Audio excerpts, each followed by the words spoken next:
Assalamualaikum warahmatullahi wabarakatuh. Yang kami hormati Profesor Sujarwo MS, Ibu Dr. Erlina Rufaida SEMSI, dan Ibu Dr. Pujiati MPD selaku dosen pengampu mata kuliah IPS Pendidikan Dasar, Menengah, dan Perguruan Tinggi.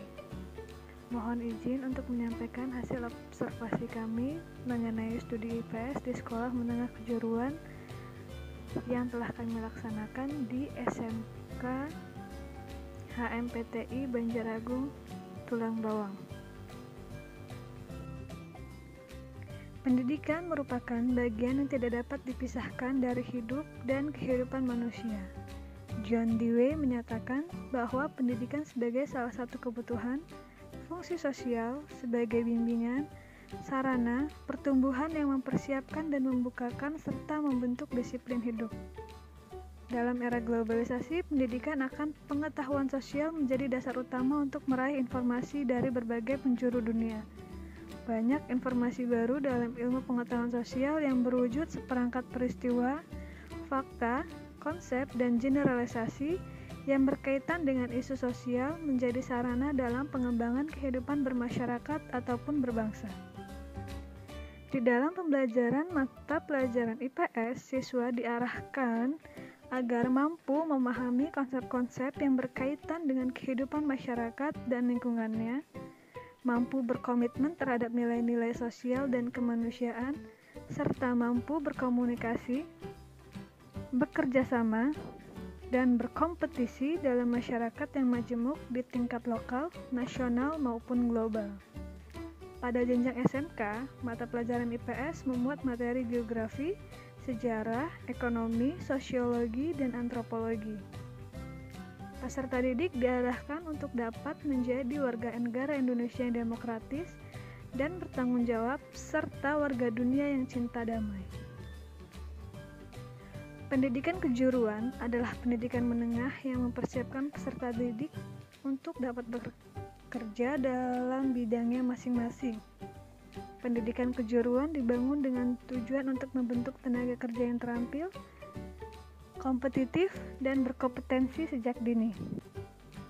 Kurikulum pendidikan kejuruan seharusnya seiringan dengan apa yang dibutuhkan dunia kerja, sehingga pendidikan kejuruan harus menganut pada kebijakan link and match yang mengimplikasikan sumber daya manusia, wawasan masa depan, wawasan mutu, wawasan keunggulan, wawasan profesionalisme, wawasan nilai tambah, dan wawasan ekonomi dalam penyelenggaraan pendidikan, khususnya pendidikan kejuruan. SMA memiliki potensi untuk bekerja sesuai kebutuhan. SMA memiliki 5 elemen kompetensi sesuai kebutuhan lapangan kepentingan seperti kebutuhan masyarakat, kebutuhan dunia kerja, kebutuhan profesional, kebutuhan generasi masa depan, dan ilmu pengetahuan.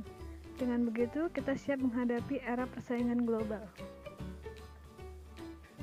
SMK HMPTI, kepanjangan dari Himpunan Masyarakat Peduli Transmigrasi Indonesia, yakni yayasan pendidikan yang didirikan oleh tokoh-tokoh transmigrasi dan masyarakat yang peduli akan hasil karya dari transmigrasi di Kabupaten Tulang Bawang, Provinsi Lampung, yang didirikan pada tanggal 1 Juni 2004, berlokasi di Unit 2 Kecamatan Banjaragung, Kabupaten Tulang Bawang.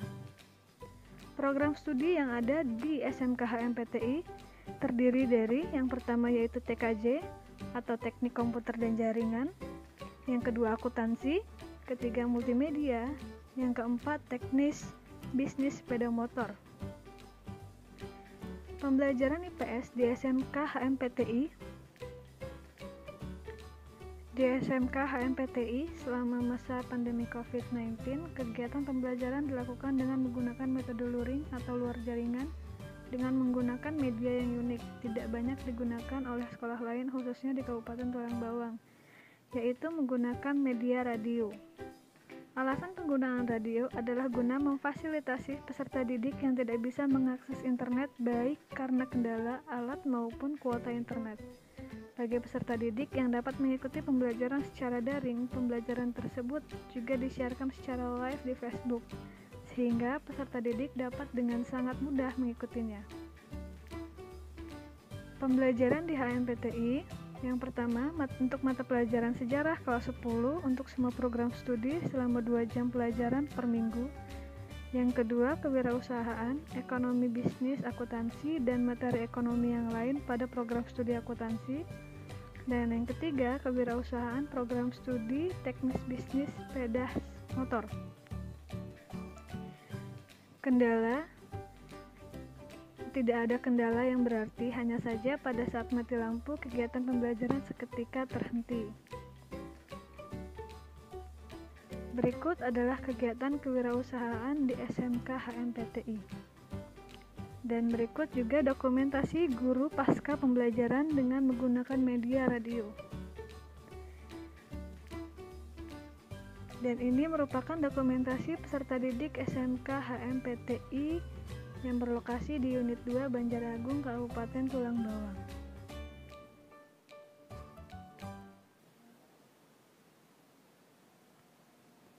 Sekian pemaparan tentang hasil observasi kami untuk jenjang SMK. Wassalamualaikum warahmatullahi wabarakatuh. Materi tentang Dewan Perwakilan Rakyat atau DPR. Nah, inilah materi yang akan kita pelajari pada kesempatan daring saat ini. Sebelumnya, ini Bapak sampaikan materinya, anak-anak sekalian. Dewan Perwakilan Rakyat atau disingkatnya yaitu DPR, ya.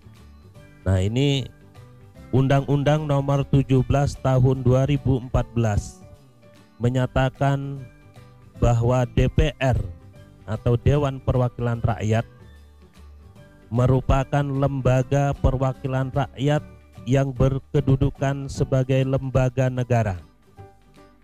Jadi DPR ini berkedudukan sebagai lembaga negara secara resmi di negara kita, negara Republik Indonesia. Berdasarkan Undang-Undang Negara Republik Indonesia tahun 1945, kedudukan DPR adalah kuat. Dewan ini tidak bisa dibubarkan oleh Presiden. Dewan Perwakilan Rakyat dapat senantiasa mengawasi tindakan-tindakan Presiden. Balik lagi di 96,6 Radio Idola Nada, channel inspirasi kesehatan dan juga pendidikan masyarakat Tulang Bawang ya. Hari ini kita siaran sudah terpisah, artinya narasumber ada di luar dan VJ Rama ada di ruang siaran tersendiri. Dan selamat pagi untuk seluruh Dewan Guru SMK HMPTI Banjaragung. Dan yang Ibu sayangi anak-anak siswa-siswi SMK HMPTI Banjaragung. Ibu menjelaskan tentang kolonialisme. Apa sih itu kolonialisme?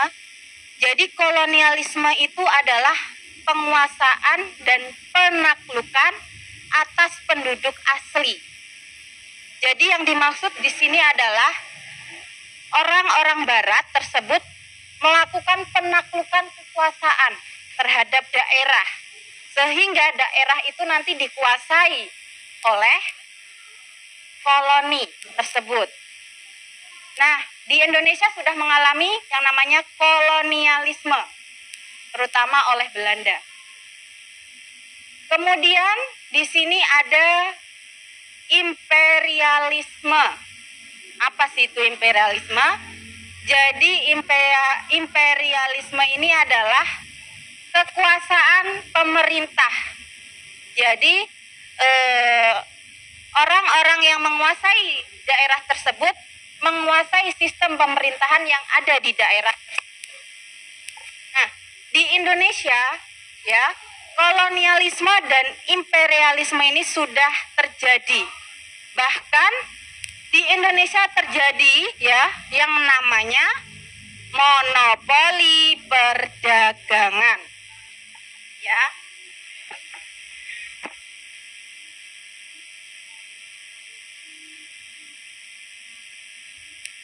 Tentu kalian tidak asing dengan yang namanya monopoli, yaitu kekuasaan terhadap satu pusat.